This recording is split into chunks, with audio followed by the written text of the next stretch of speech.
মেরাজ মহানবী হযরত মুহাম্মদ সাল্লাল্লাহু আলাইহি ওয়াসাল্লাম এবং ইসলামের জন্য একটি গুরুত্বপূর্ণ ঘটনা। একজন মুসলমানের ঈমানকে আরো সুদৃঢ় করে এবং মহান আল্লাহ তাআলার অস্তিত্ব, জান্নাত, জাহান্নাম ও পরকালের উপস্থিতির সত্যতা জানান দেন। সাথে সাথে কাফের ও নাস্তিকদের জন্য এটি কুঠারাঘাতেরও শামিল।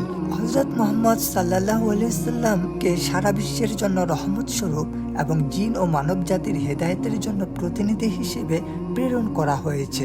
ঠিক তখন কাফেররা তাদের অজ্ঞতার কারণে, পথভ্রষ্টতার কারণে বরং বিপরীতে নির্মমভাবে নির্যাতন করেন। ফলে তিনি প্রচণ্ড ব্যথিত হয়ে পড়েন এবং বটবৃক্ষের সমতুল্য প্রিয় চাচা আবু তালেব ও বিভিন্ন গুণে গুণান্বিত প্রিয় অর্ধাঙ্গিনী খাদিজার ইহলোক ত্যাগে ভেঙে পড়েন। অসহায়ত্ব আর একাকিত্বের অস্থিরতা থেকে স্বাভাবিক হতে পারছিলেন না। ঠিক তখনই মহান আল্লাহ সান্ত্বনা দেওয়ার জন্য প্রিয় হাবিবকে ঊর্ধ্ব জগতে সাক্ষাতের জন্য নিয়ে আসেন, যার সত্যতা পবিত্র কুরআন ও সহিহ হাদিস দ্বারা প্রমাণিত। পবিত্র মহান সে সত্তা যিনি তার বান্দাকে রাতে নিয়ে গিয়েছেন মসজিদুল হারাম থেকে মসজিদুল আকসা পর্যন্ত, যার আশেপাশে আমি বরকত দিয়েছি যেন আমি তাকে আমার কিছু নিদর্শন দেখাতে পারি।